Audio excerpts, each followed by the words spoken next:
Third down and 20. All right, let's go into NFL futures though. Let's start doing some of the futures. We want to do Super Bowls? Oh yeah. Okay, here we go. Early Super Bowls. Man, I've been back and forth on a lot of the Super Bowl picks here. Last year, I felt that the AFC was a lot more set in stone than the NFC.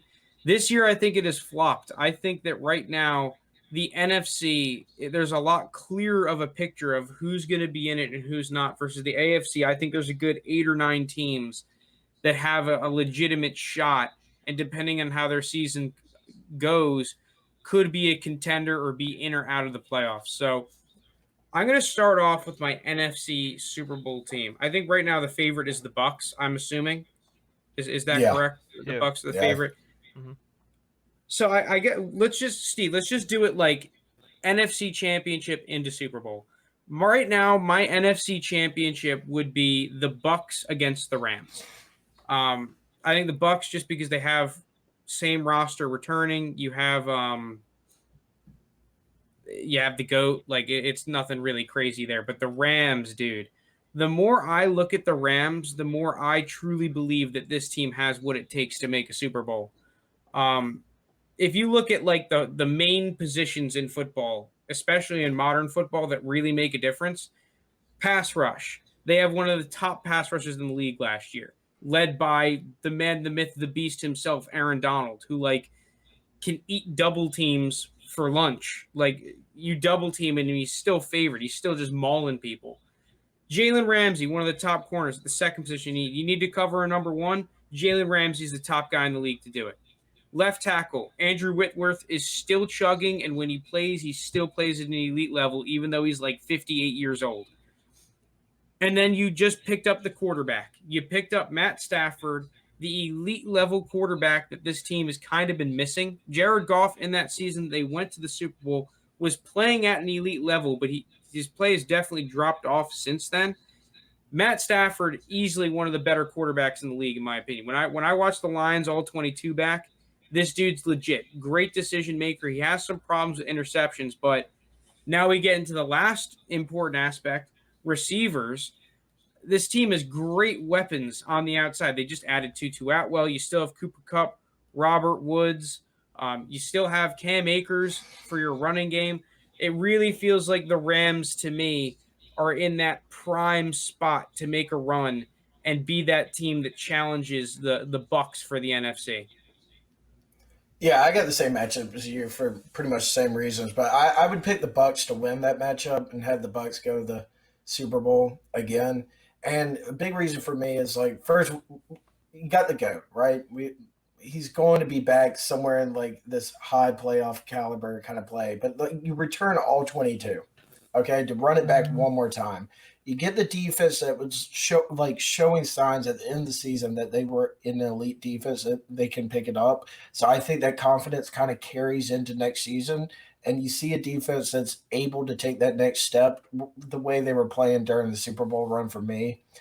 And also just another year for Brady to really understand the system. I mean, it took the Bucs a while to get going in this offense, but once it got going, it was really tough to defend and stop them from scoring up points. I mean, I think Brady like sat out like after the first quarter against that Lions game because they put up 40 points in the first quarter. But I like this Bucs team. The NFC's between like 3 teams, and with Rodgers looking like it's gone, these are the 2 heavy favorites for me, and deservedly so because the roster is just better than anyone else in the NFC. But I like the Bucs to get that slight edge over the Rams. What do you guys think about because I'm looking at the lines right now. The 49ers are actually have a better like better odds to win the championship than the Rams. So it goes Tampa Bay Buccaneers at plus 310, 49ers at plus 600, and then Rams at plus 650. Packers all the way at plus 850, and the rest are like basically jackpot. So what do you guys think about that? So here's my problem with the Niners is that I think the Niners are still a good team and they got good coaching staff. But that defense, which is the defense that led them to the Super Bowl years ago, is just a shell of its former self, at least in my opinion. The D-backs aren't going to be as good as last year. You lost Richard Sherman. I mean, coming into the year, they had like 0 guys under contract. They got a few back, but it's really nothing crazy. D Ford, you don't have anymore because he kind of just died. So your pass, and even the other pass rushers, right? You had to replace that kid who went to the Colts. What's his name? Buckner, right? You had to replace him with Kinlaw, who's still good, but like their pass rush is good, but I feel like it's more trending down than trending up from those years ago. You still have good linebackers. Offense is still good. Like it's close. I truly do believe that the Rams are scarier, though. I think that the Rams are trending in the right direction. They showed what they could be last year, and to me, they've only gotten better as a football team. And McVay is still McVay. I think people have kind of forgotten about that. McVay is still one of the top coaches in the league. I mean, there was a point where he was like number 2 to Belichick, and now it's like, okay, well, maybe Shanahan's better, maybe this guy's better. I think that this is one of the best rosters that McVay has had entering a season, and it's going to be really scary to see what he can do with it. Yeah, I mean, the secondary is a big thing for me. It's like you said, they had no one under contract coming this season. Then they signed back Jason Verrett, and now he's got to be a number 1 guy. I like Verrett as a 2 or a 3, but I'm not really sure if he can fulfill that number 1, especially in a division with a lot of great receivers. And also quarterback play is just a question mark for me.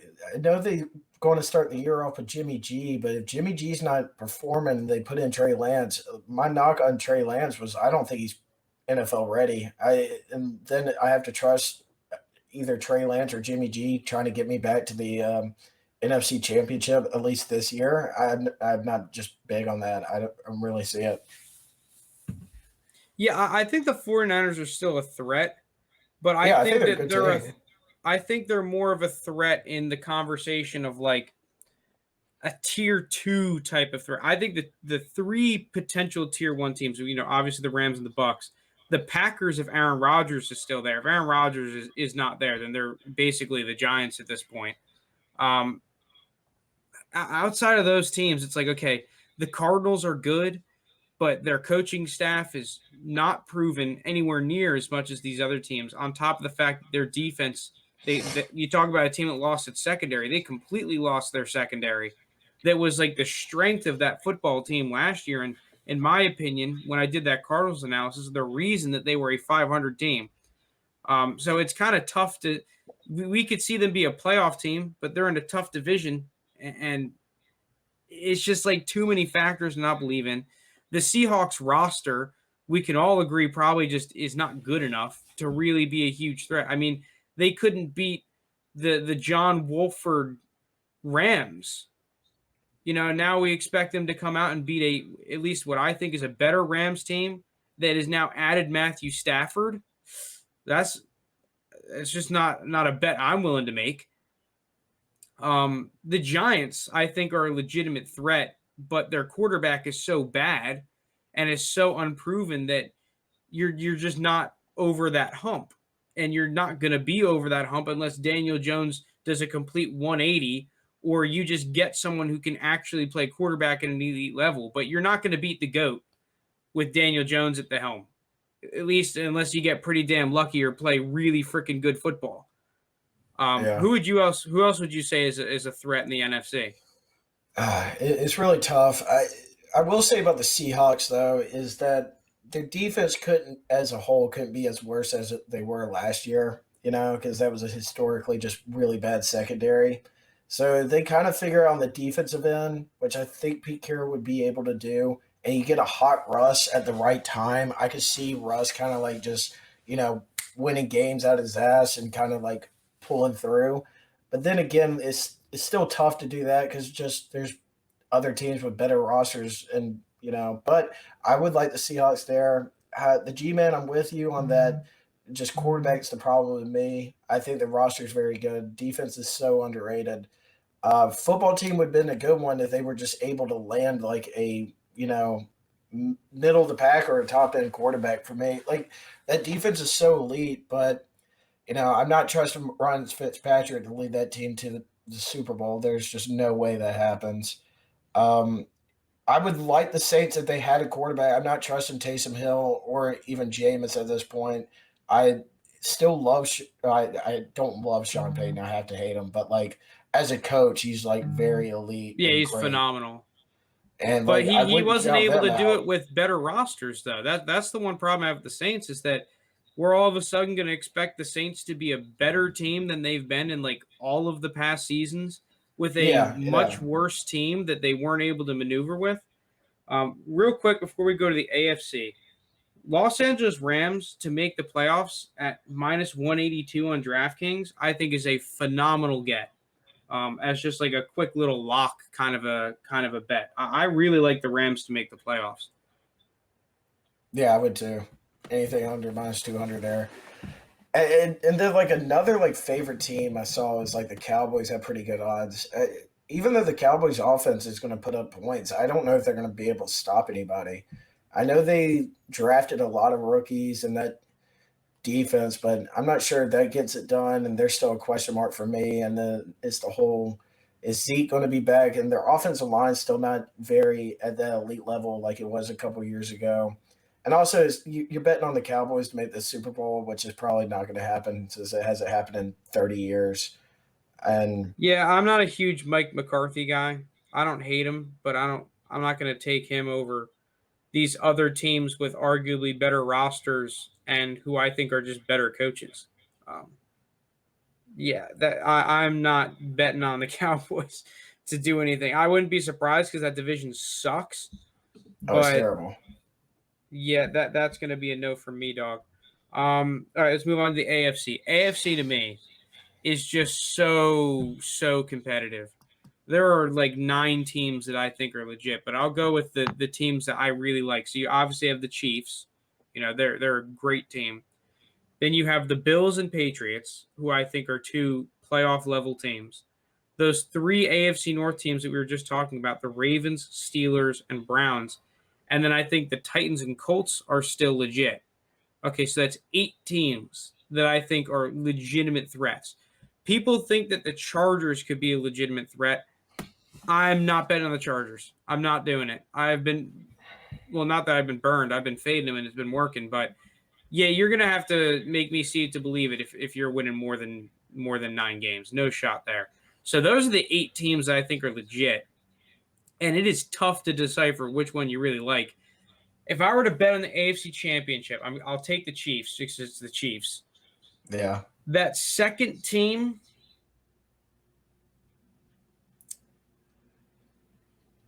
it's like it's between the Bills, the Ravens, and Patriots for me. I think those are the 3 teams that I really like for the AFC Championship. I'm kind of back on the Patriots here. I think that defense is just ridiculous. And offensively, they still have an offensive line. But those are the teams. I'm kind of a believer in the Bills right now for the Super Bowl. They kept all the core pieces they needed. That defensive line got a lot better in the draft, and just kind of not playing the guys that they did at the beginning of the season last year. Offensively, they kept everyone, and most importantly, their offensive coordinator Brian Dable, who I think is a top 3 OC in the league right now. Yeah. Josh Allen's just getting better and better. You add Emmanuel Sanders to that receiving options, which is kind of what I thought the problem was in the playoffs last year. Cole Beasley was playing hurt. Stephon Diggs couldn't just carry everyone. You just kind of needed a second option, and you get now Gabriel Davis, Emmanuel Sanders, and a healthy Cole Beasley. I'm really liking what the Bills are doing, and I think that they're going to be a dominant force in the league next year. I'll take them for the Super Bowl. All right. I like that. I got the Chiefs as, the counterpart easily. I mean, it's the Chiefs, but I'm sticking with my team. I think it's going to be the Browns. I like the Browns to get to the AFC Championship and beat the Chiefs. If they stay fully healthy, that roster is legit, is deep. I mean, we talked about it early. I think this is the year they take the extra step and you see them in the Super Bowl against the Bucs. Other than that, the other teams, I mean, I agree with you on the Bills can make a run, Chiefs, Ravens, Steelers. Also, I'm with you on the Pats just because of their defense, but also Cam Newton does go down, right? Let's say Cam Newton does go down. I would willing to bet that Mac Jones could lead that Patriots team to a playoff berth easily. No, I'm with you there. Even if Cam Newton isn't playing well, I think that he could do it. All right, so I'm gonna pick my Super Bowl here. I'm gonna go Bills. I'm gonna go Bills Rams with McVay getting a ring. Okay, I got Browns versus Bucks, and the Browns do it. They get it done this year. Man, you're taking the Browns to win it? Yep. I love it, dude. Every single segment we've had on the Browns, it's Browns are taking it. Browns are taking it. I mean, you didn't pick him for the Super Bowl last year, but you did pick him for the playoffs. They're a force. I'll get that roster is nuts. Dan, who are you taking for a Super Bowl if you had to bet right now? Dude, I really think it's gonna be a repeat. I really just don't see how the Bucks don't make it to the Super Bowl again. And dude, the Chiefs, you're not betting against the Chiefs. Like, you can't tell me that, like, it's just the Chiefs are just too much of a force, dude. They're never out of games. You can't put them away. Their offense is just too good. They just put up too many points. They've come back in playoff games big before. Like, I don't know. You just can't go against Mahomes. It's just, but I just don't see how the Bucks wouldn't make the Super Bowl. I'm just not. I mean, the Rams, like, first year with a new quarterback. I mean, they have a stacked roster, but, like, that's just not, like, I mean, you're going to talk about the GOAT with the same, like, literally bringing everyone back, like, including Antonio Brown, which I thought was like, all right, maybe at least they won't get Antonio Brown back. And if he comes back too, it's like, it's just too many weapons. Everybody just wants to play with Brady.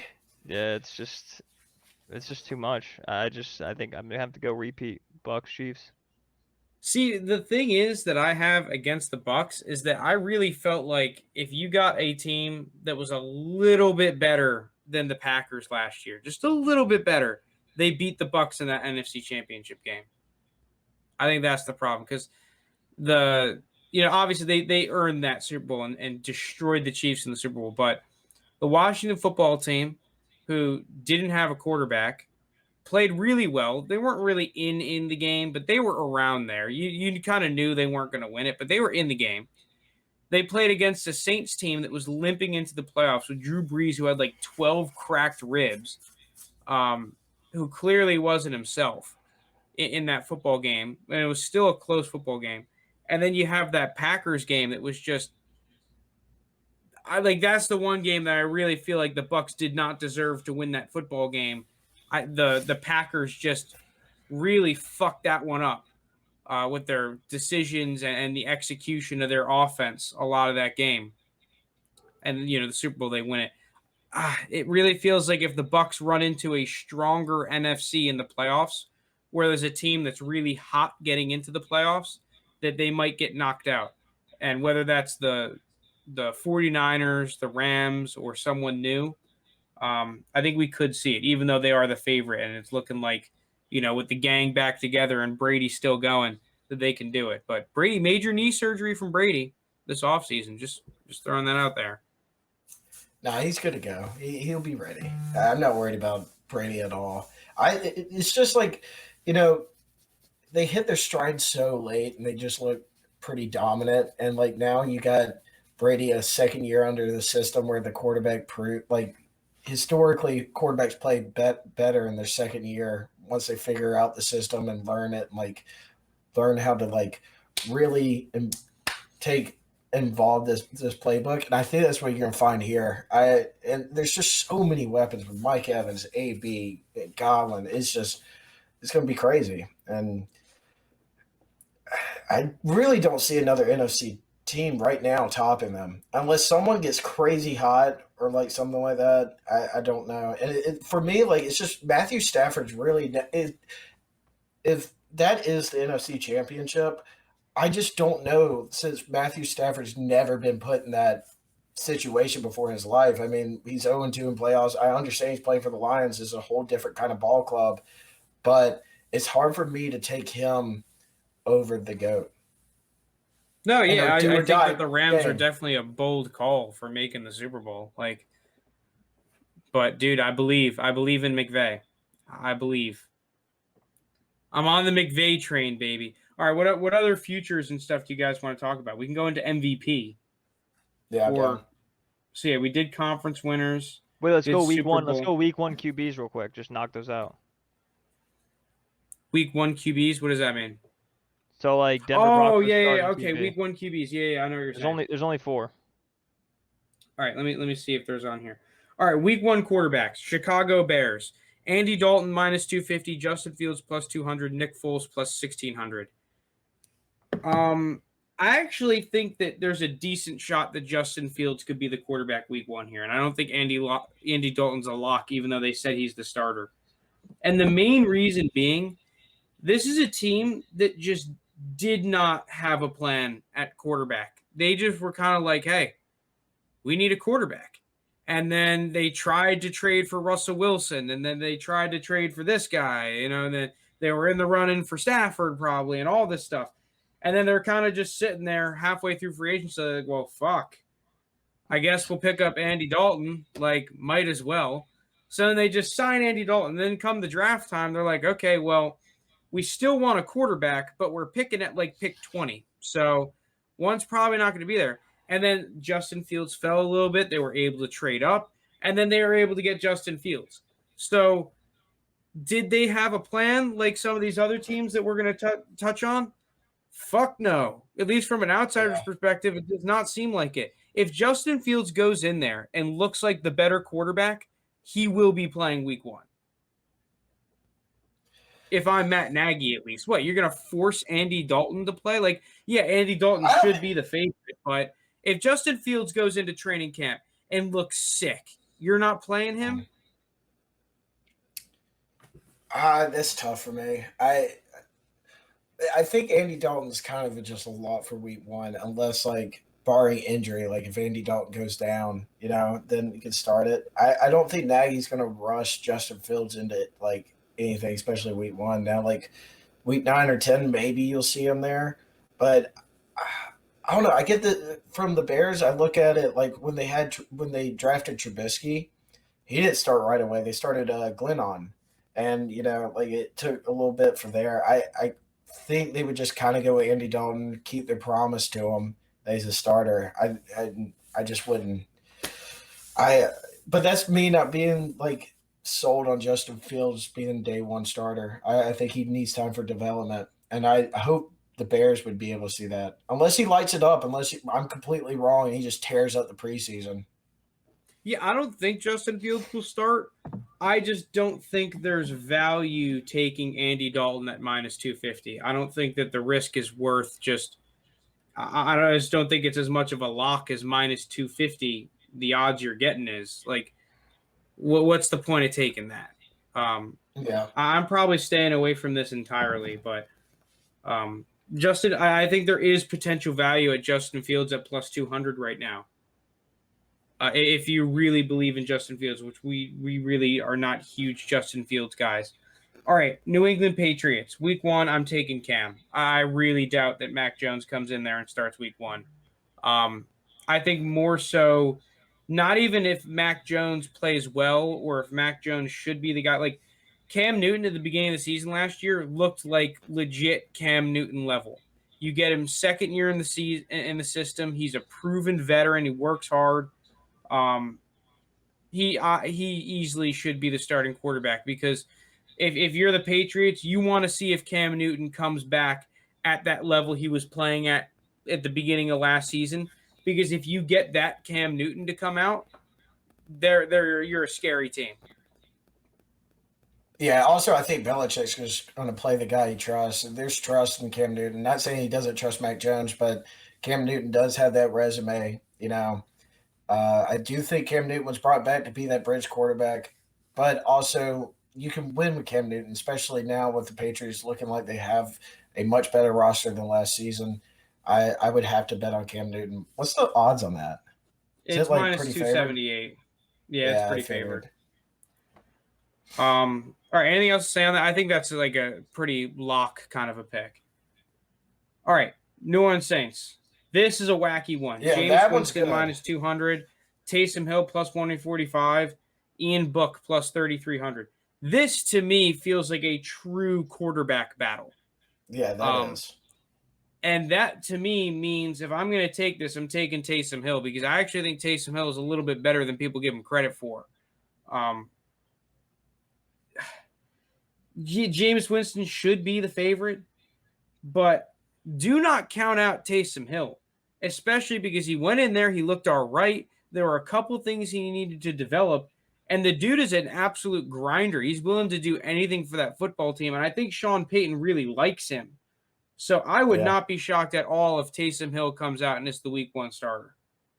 Yeah, I honestly, I mean, I get why Jameis is favorite. I thought Taysom Hill would get favored just because he got more playing time, and he's been on that team way much longer. I mean, he's got to be going into his 6th season on that team. I feel like Taysom Hill's been there forever. But I mean, I would agree with you. I honestly, you get plus money too. Yeah, I'd easily take Taysom Hill. He's starting week 1. Now, would he be the starter for the rest of the season? I'm not a true believer in that, but like, I just think like Sean Payton goes with guys he can trust, and Taysom Hill fits his system. He's going to trust that guy.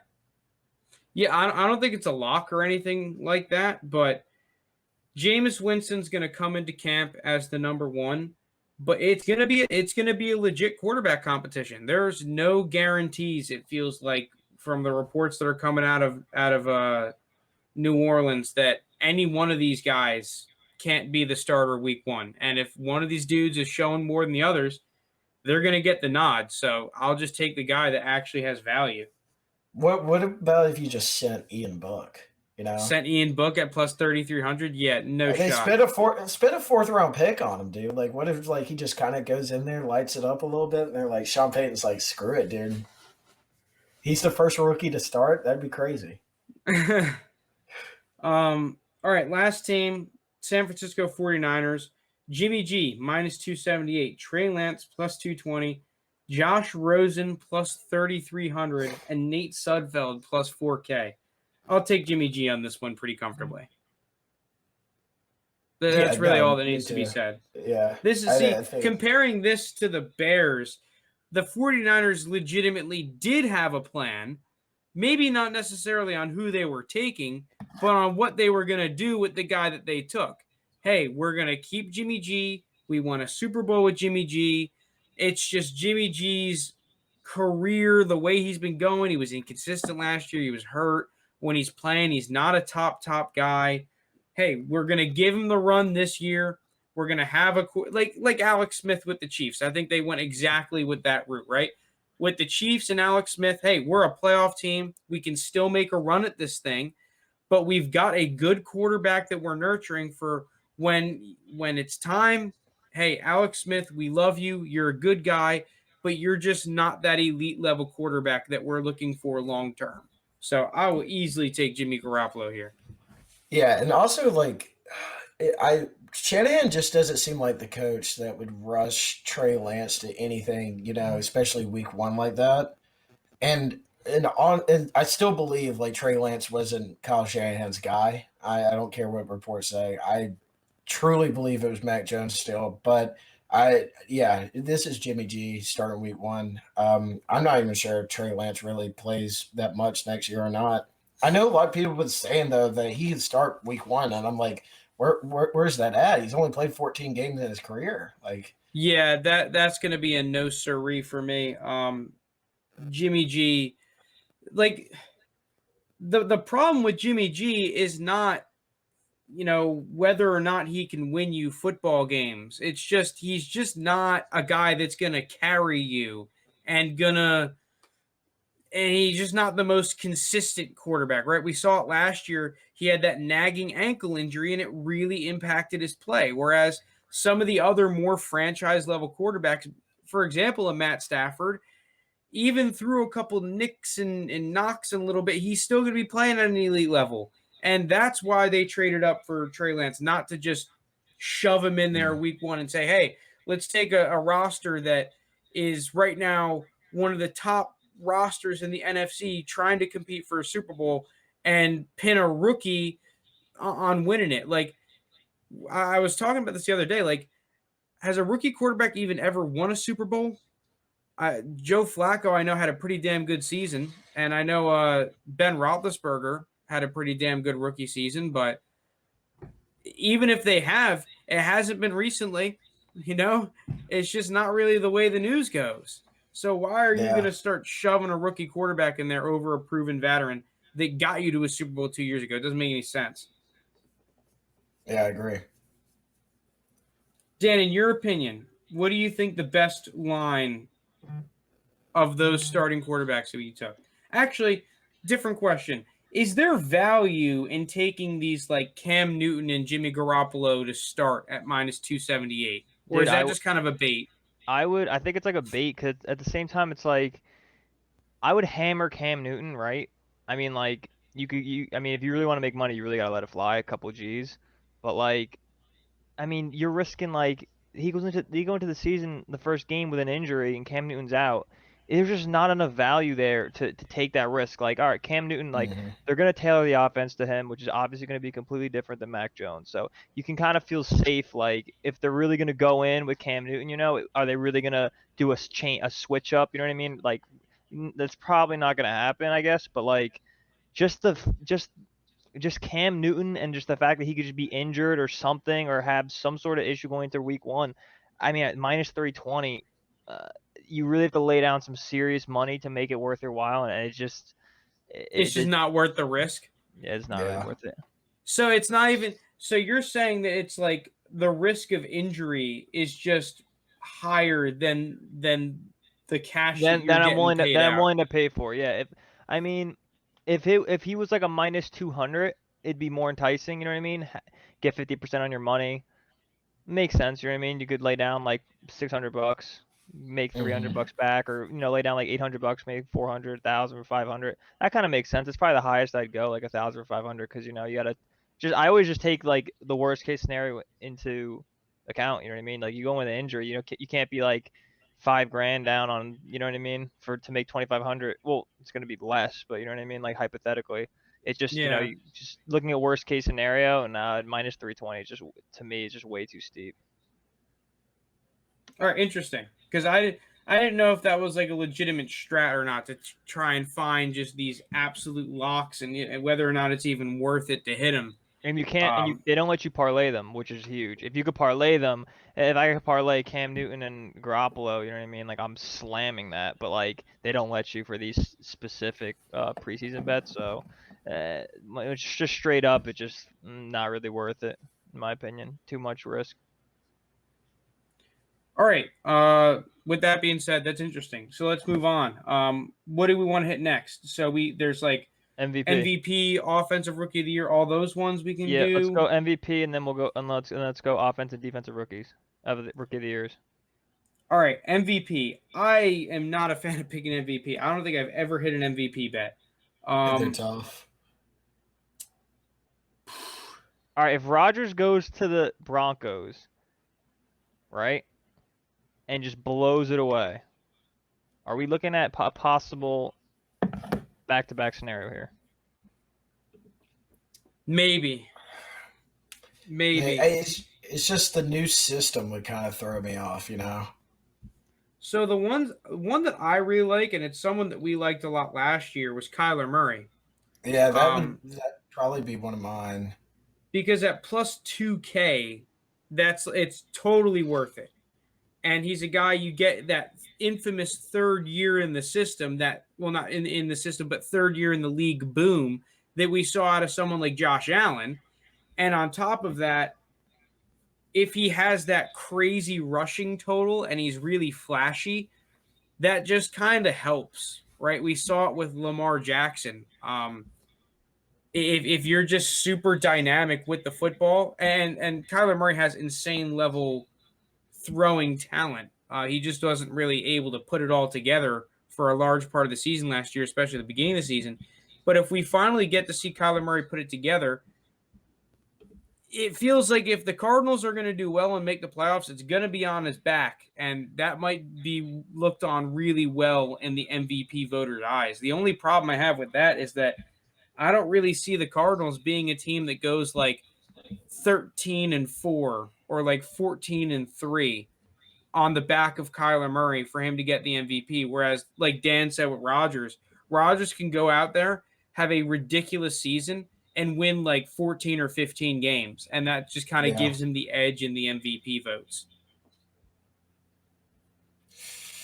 See another guys. See Stafford. All right, what if the Rams end up being that team that you've been talking about in the NFC? You know what I'm saying? Against the Bucks and really push it and really end up having a great season with Stafford. Do you think Stafford could make a run? Yeah, I don't think his odds are good enough though. 1,500. Like I just think that Kyler Murray at plus 2K is just kind of more worth it. The other problem I have with that is that I feel like the Rams are going to be set up to have a very well balanced offense with Cam Akers and that running ability of that football team. Because, I mean, we saw McVay with Gurley in that Super Bowl year. He would just feed the shit out of Gurley. If Cam Akers really is good and they're able to run block and their team is really well balanced, I wouldn't be surprised to see this team be a very balanced offense, which just doesn't really help you when you're trying to bolster stats in a super passing league. I think an interesting pick might be Dak. I was thinking Dak, honestly, just because you feel like He's with gonna Mike throw. McCarthy, they're just gonna drop back like 80 times a game.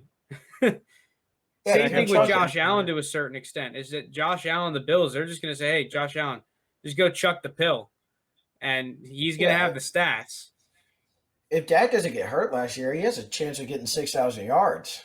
I mean, I like no, he like literally did like he was throwing for 500 yards every game, and like if he gets back to that level, like or like somewhere around there, and he finishes the year with like 5,500 yards and 40 plus touchdowns, even if the Cowboys are not, like let's say the Cowboys just make the playoffs as a wild card team or go like 9-8, 10-7.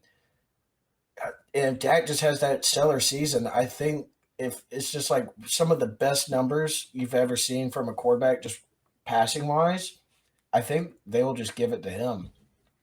But see, here's one dude I want to mention that I actually might take just because I freaking love him. Mr. Unlimited, Russell Wilson's finally going to get that MVP. It's never going to Mr. happen. Unlimited. It's never going to happen. Dude, the thing is that now the Seahawks, like everyone knows the Seahawks roster is just Russell Wilson carry us. Just him and DK.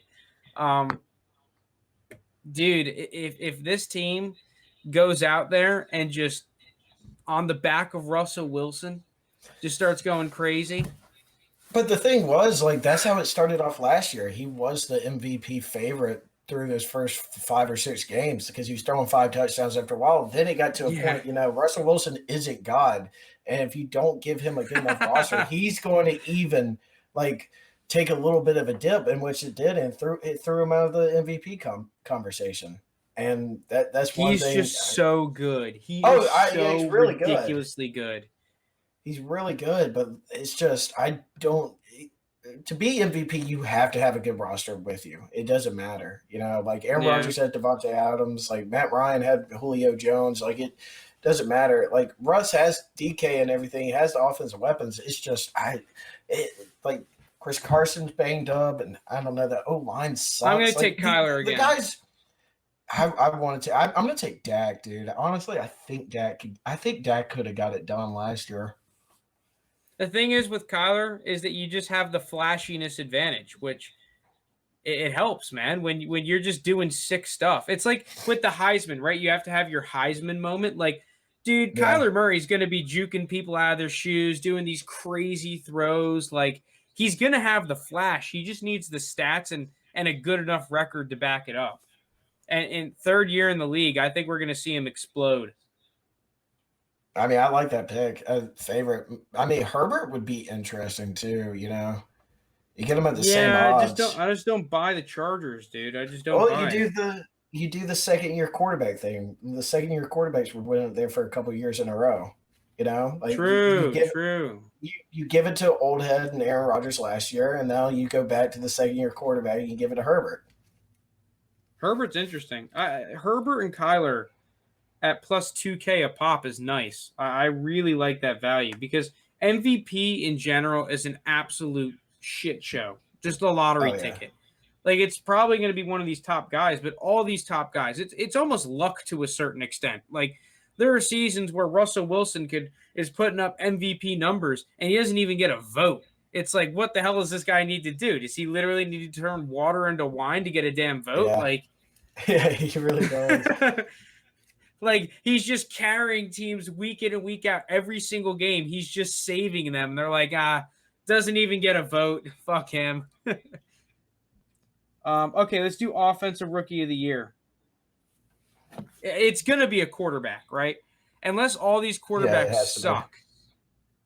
It's dude. Justin Jefferson had like the best rookie wide receiver season ever, and he did not win it. And then remember, even Zeke that one year, right? Did he win? He didn't even win offensive rookie of the year. It was Dak. They gave him offensive player of the year, right? Yeah, it was something weird. It was some sometimes bullshit. these words they don't make any sense. Offensive rookie of the year is basically best rookie quarterback award. So who am I going to pick to be the best rookie quarterback? I might take Zach Wilson, honestly. What? Are you serious? Oh, I love Zach Wilson. I love Zach Wilson. But bro, look at the Jets. Like I was like looking at the Jets schedule. I'm gonna be honest with you, dude. I think 4 games is about all we're winning. Like, oh yeah, no, I agree, but that doesn't mean that Zach Wilson can't put up some good numbers. It's true. And the other thing too is that I feel like the Jets' offense is quite literally going to be Zach Wilson, carry us, please. And Trevor Lawrence is going to actually hand the ball off and have like a well-coached offense, which may actually help him. But dude, I like Zach Wilson a lot. When you just look at these numbers, though, it's like I'm just looking at the lines, and it's like, all right, so you have Justin Fields, who might not even start. You know what I'm saying? So it's like we might not even see Justin Fields till towards the end of the season. The Trey Lance, he's probably not going to start either. So it's like Mac Jones, he's not going to start. So it's like, and these are like the favorites. So it's really, I mean, if it's got to be a quarterback, you're literally just looking at Trevor Lawrence against Zach Wilson, and at like plus 270 at Trevor Lawrence versus plus 700 at Zach Wilson. I mean, you may as well take both of them at that point. You know what I mean? Yeah, I would just I don't know, like. Is there value? Hold on, real quick, Steve, because that's a good point. There is value taking both Wilson and Lawrence, just the 2 quarterbacks are starting day one, right? That's a legitimate strat. I think that's what I'm going to end up doing. Yeah. It's a little ballsy, but if we think that none of these other rookie quarterbacks are going to start early, like they have the stats advantage off the get-go. Yeah, like I mean, is an offensive rookie of the year really going to win playing like the second half of the season or the tail end? I don't know. That seems. I mean, it could happen with a Herbert thing, but you'd need a doctor to puncture another lung or one of these guys to get hurt. Yeah, that's the thing. Like Burrow tore his ACL, and then Herbert really just kind of took off. I think it would have been a little close too if Burrow would have stayed healthy. Yeah, I mean, it's between those 2 guys. I think it's really, I think it's got to be between those 2 guys, because then you're really just betting on, all right, like if you take a Justin Fields or a Trey Lance, you're like, all right, is my guy even going to play? You know what I mean? That's like where you're at. You're so behind the 8 ball. It's like, am I even going to have a chance? You know what I mean? Where it's like Trevor Lawrence and Zach Wilson, you're live. Yeah. And then next up, you're going to have like Kyle Pitts and Harris and Devonta Smith and Jamar Chase, but like, realistically, I mean, these are plus 1,700. You know what I mean? These are like lottery tickets at this point. So I don't know. What about Kellerman? Okay, so actually, no. Saquon and Alvin Kamara won it 2018 and 2017. Okay, Todd Gurley won it. Odell won it. Eddie Lacy. It's just recently, the past 2 years, it's just been the quarterback. And I mean, last year, do you really see Najee Harris or like Devonta Smith like having a rookie of the year season? Like, I just don't see that. Like, I don't know. I'm not sold. I'll put my money on the quarterback. Like, it's just like from what we saw last year, the fact that Justin Jefferson didn't win it, it's just, why am I going to bet that? I'd rather take Najee Harris because, like, do they just hate the receivers? Like if Well, Zach Wilson or one of these guys who they're probably going to try and tailor the system to, because that's just kind of the meta nowadays. Like, dude, if Zach Wilson goes out there and puts up 3,800 yards, like he's gonna probably win it. You know, what does Najee Harris have to do? He legitimately has to go freaking crazy. yeah, but granted, like Justin Jefferson had a crazy year, but Justin Herbert did break the all-time rookie touchdown record too. It's not like he Yeah, but played Justin 12 Jefferson games broke and a whole bunch of records too. If we're playing the records for records game, they were pretty even on it. True. Yeah, I guess that's true. Like Justin Jefferson was legitimately like top 3, right? Or top 4, Yeah. top 5 in receivers last year. Justin Herbert wasn't even top 5 in quarterbacks. Yeah. So I mean, it's just a quarterback-driven league. They're going to choose the quarterbacks over anything. But at the I same don't time, think it's it's- like if you look at the schedules though for the Jets and the Jaguars, like the Jaguars, I feel like I don't know. I feel like the they Jaguars. get to play the Texans twice. Yeah, they which get to is play the big. Texans Yeah. twice. They get to play the Bengals early in the season. Like they get some winnable games. When it comes to Jets, it just seems like a very uphill battle going up against our old quarterback on the road. You know, it's just like it might be too much, especially being on. They're both on really bad teams, but like being on the Jets, I mean, having to play the Panthers on the road, then the Patriots, the Broncos, the Titans, the Patriots again. Like it just gets the You're Bills. right. It just gets Dude, you're gonna It's fall tough. behind, and the confidence is never gonna really build. I feel like for Zach Wilson, and like the Patriots and the Dolphins twice is rough. Yeah, you know what? I'll take Trevor Lawrence plus 300. I'll take it. Trevor Lawrence, give me it. Yeah, Kyler Murray won it yeah. not too long ago. Cam Newton won it. RG3 won it. I'll take the stud quarterback. I'm shocked, dude, that Andrew Luck didn't win it his year. It's I guess RG3, RG3 right? just went crazy. So Well, he had I'll the take rushing Trevor Lawrence. stats and everything. Yeah, he had the flashy stuff, but I'll take Lawrence. Give me Lawrence. All right, let's go defensive rookie of the year. This one's really interesting. So Micah this could be- Parsons is the favorite. Yeah. See, I want to take a corner, but I feel like it is so hard to win defensive rookie of the year as a corner. Corner. Yeah, no, I feel like you need to be a linebacker or a pass rusher. I'm gonna look up the list. When is the last time a corner's even won defensive rookie of the year, and like how many Yeah, times recently? Because, like, Lattimore won it. Marcus Peters won it, and that's really it recently. That's it. And then those guys had legit insane seasons their rookie years. yeah, you would need J.C. Horn to be a top 5 corner. Because I feel like you're about to say J.C. Horn, because I would too, like plus 1,400 odds. But it's just so hard. Yeah. Man. I'm going to go. I really like Zaven Collins. I think Zaven Collins has the stuff to do it year one. I know they're starting middle linebacker. I can't. His name is escaping me in Arizona. They're Hicks. He wants to go. He wants to leave. They may have cut him already, but either that or they're going to trade him. So Zaven Collins apparently is going to be day one, the middle linebacker, a starting Mike linebacker, plus 1,200. This dude's got the instincts. I think he has the skill set, the tool set. I mean, Steed, you know, I was huge on Zaven Collins in the draft. I thought that this guy is like legitimately, you look at just defensive freaks, like this guy is good. You know, he's legit in all phases. I'll take Zaven Collins plus 1,200 as the starting Mike linebacker. I think he'll rack up tackles and have a couple of those big flashy plays to give him it. I kind of like Jermaine Davis too. I like Owusu-Koramoah to get plus 1,400. I think the only scary thing of taking Owusu-Koramoah is his like hard condition, but I'm not really like threatened by that. I mean, Owusu-Koramoah was a playmaker for Notre Dame, and you put him on a defense where like naturally makes plays. I think he could really evolve and become that outright winner. But then again, like it could just be Micah Parsons. Like it could. He's a beast. He's in a defense where, you know, they need a linebacker. and he easily fills that hole, and he'll play all sides of the field. Here's one guy. Here's a lottery ticket that I want to shout out, and that's Baron Browning, the new Broncos inside linebacker from Ohio State. I think that Baron Browning as a complete dart throw option for defensive rookie of the year could be all right. I think he'll play day one.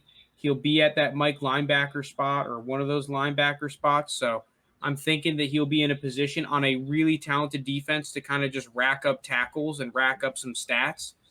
Okay. So he's someone that I would look at for defensive rookie of the year for if you're looking for one of those lottery ticket, really good odds kind of guys.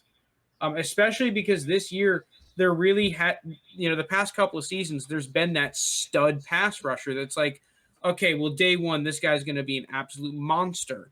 It was Chase Young last year and then Bosa the year before. You don't have that this year. So you're not going to have that dude that's already a fan favorite that's going to come in and just be an absolute beast day one. There are guys that definitely can, right? You have like Kwity Paye and Jalen Phillips who definitely have a shot, but that's also priced into a certain extent. So as a potential dart throw, I like Baron Browning. It's interesting. A lot of these D-backs on this list are kind of just a bait, it feels like. Chaz Surratt could be interesting in Carolina. I think he's legit, but I think he's a little too raw. He was a freaking quarterback switching. So I think that's – I'll go with Zaven Collins 1, Jamin Davis 2, Baron Browning 3. That's my list. All right, defensive player of the year. Who are you guys thinking?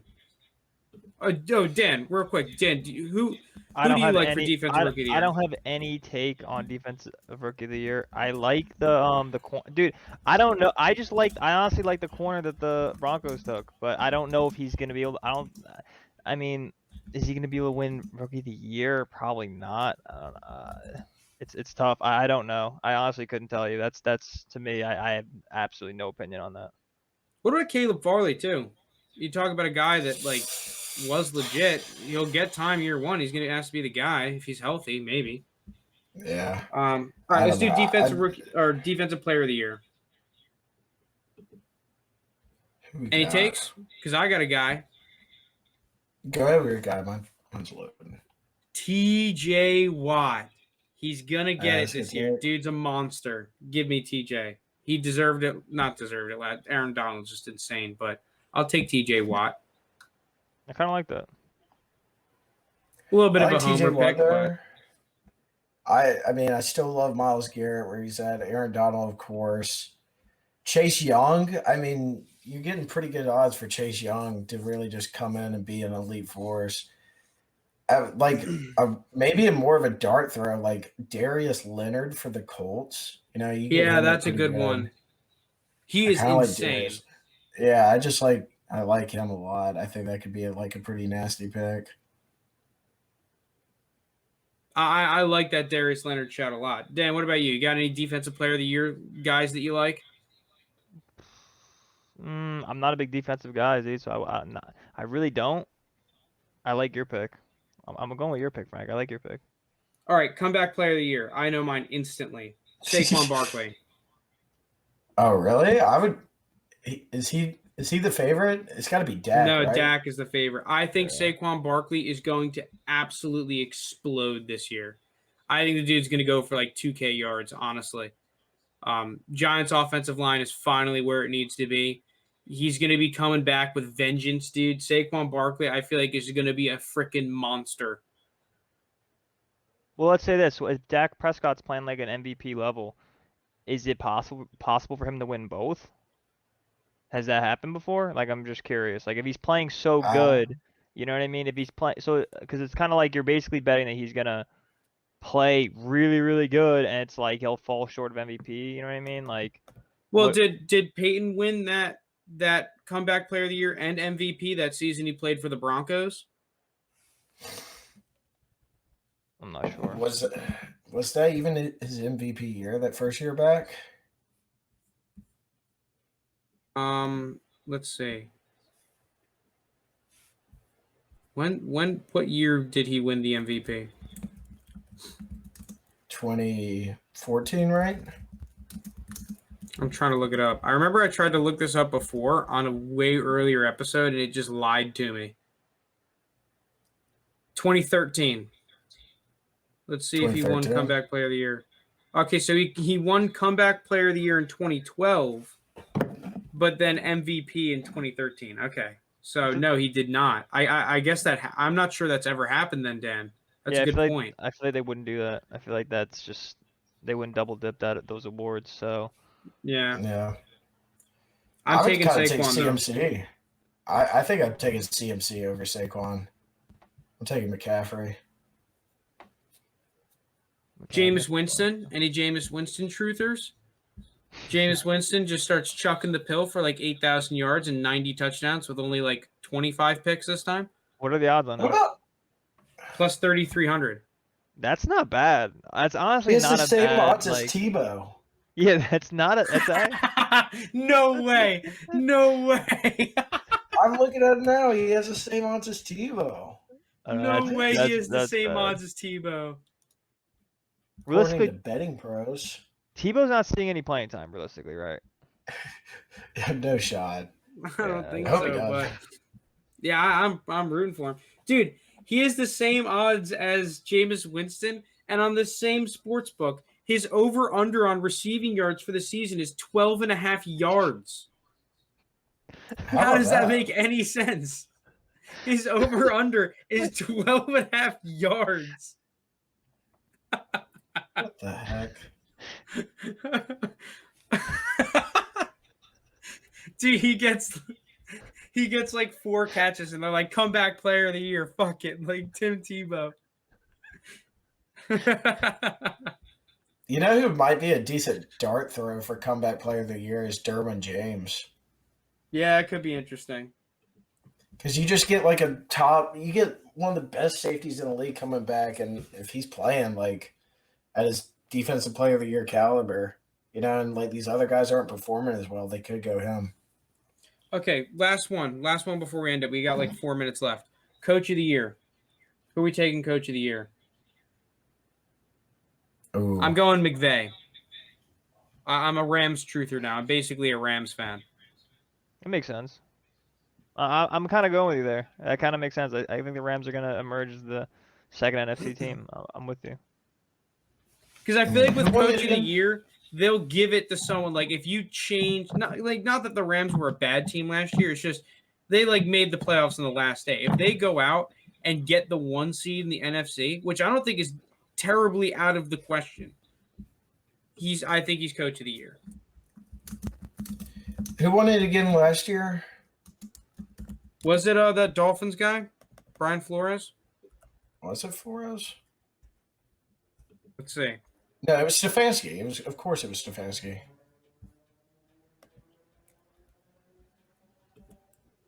Interesting. So yeah, you have to be a team that was like kind of trash or like just be insane. What about Belichick? I was about to say I'm taking Belichick. I'm taking Belichick. I think Belichick has he even won the coach of the year? I feel like they just don't give it to him a lot because they're like, listen, dude, like you've already got all the Super Bowls. No, what do you need coach of the year for? Like he won in 2003, 07, 2010. So that makes sense. He has to go undefeated. Yeah, this is perfect because 2009 they missed the playoffs. Remember, because Brady got hurt, right? And then 2010 they go back to the playoffs, and then they give it to Belichick. You get the Patriots missing the playoffs, and then they get back to the playoffs this year. Then it's Belichick. Exactly. Belichick's easy money. I'm taking Belichick. Plus 1,800. He's got the same odds as Arthur Smith. Dark horse too, Joe Judge. Just saying. Yeah, Joe Judge could be a dark horse. I'm surprised they didn't give it to Ron Rivera last year. Yeah, but I thought he won it, but I don't know. I thought Stefanski definitely deserved it. Yeah. Stefanski's the favorite. Like, no, has anyone ever two-peated coach of the year? Because they base it on they based it off regular season success, right? Yeah, I think so. Okay, so like then it's kind of tough unless he goes, 17-0 or like Yeah, he literally 16-1. has to go freaking nuts. Yeah, so I kind of like Belichick. You get him at the same odds as Arthur Smith. Like, the Patriots have a way better chance of making the playoffs than Arthur Smith. So it's So probably I better. really like Belichick. I think it's a I take great little Belichick. pick. All right, well, that's all the probes. We got anything else to talk about? We've got like a minute and a half left, so we don't really have time. So I guess we'll end it here. Oh, last one we didn't cover this for week 1 QB for the Broncos. Did we cover this? Drew Lock, Teddy Bridgewater, or any other at plus 220? I just wanted to hear what I don't think we did. Yeah, I think we skipped this one. I just wanted to hear quickly what you guys thought. Drew Lock at plus 145, Bridgewater at plus 145, so dead even, and then any other, I'm guessing, is just basically Aaron Rodgers at plus 220. I was just wondering what you guys thought about I that. have no idea. Apparently, Aaron Rodgers is dead set on not playing, so I'll take any other. Yeah, I'll take any other. Just say like the Broncos are the favorite. They get Rodgers. Plus 220. Gotcha. Screw it. Why not? Like, I'll take any other. Rodgers Clearly, is a guy like they're the favorite. Yeah, if Rodgers seems like a kind of guy too. He's got his mindset. He's going to follow through with it. So I just really find it hard for him to stay a Packer.